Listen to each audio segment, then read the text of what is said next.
Баршаңызға қайырлы күн. Менің миллионерші оқырмандарым, қалайсыздар? Бүгін сіздермен әмиянды зарядтау техникасымен бөлісемін. Әмиянның ақша үзілмесін десеңіз, оны зарядтап жүріңіз. Әмиянды зарядтау туралы естіген де боларсыз.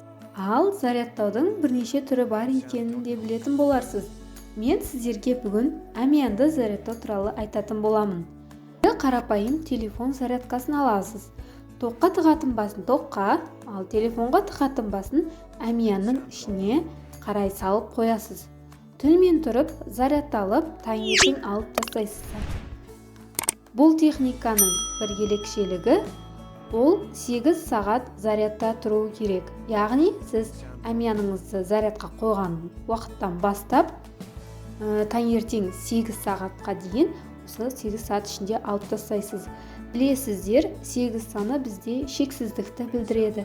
Ақшаңыз молайсын, көбейсін деген ниетпен, ырыммен осы техниканы жасаңыздар. Және де бұл техниканы жасап жатқан уақытта әмиянның ішінде артық зат болмау керек. Яғни чек, квитанция, фото суреттерді алып тастайсыздар. Әмиян бос тұрмау керек. Ішінде ақша тұратын банкомат, финансовый код миллионера жазылған $1, ақша, тиын салып қойыңыздар.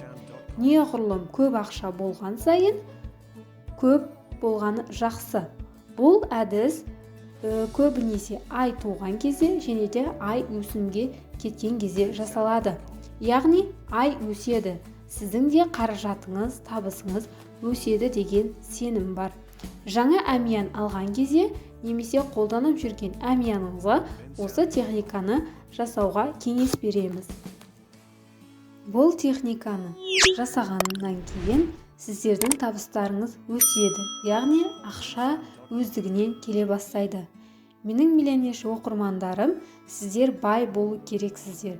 Бай боламын деген мақсатта осы техникаларды жасаңыздар.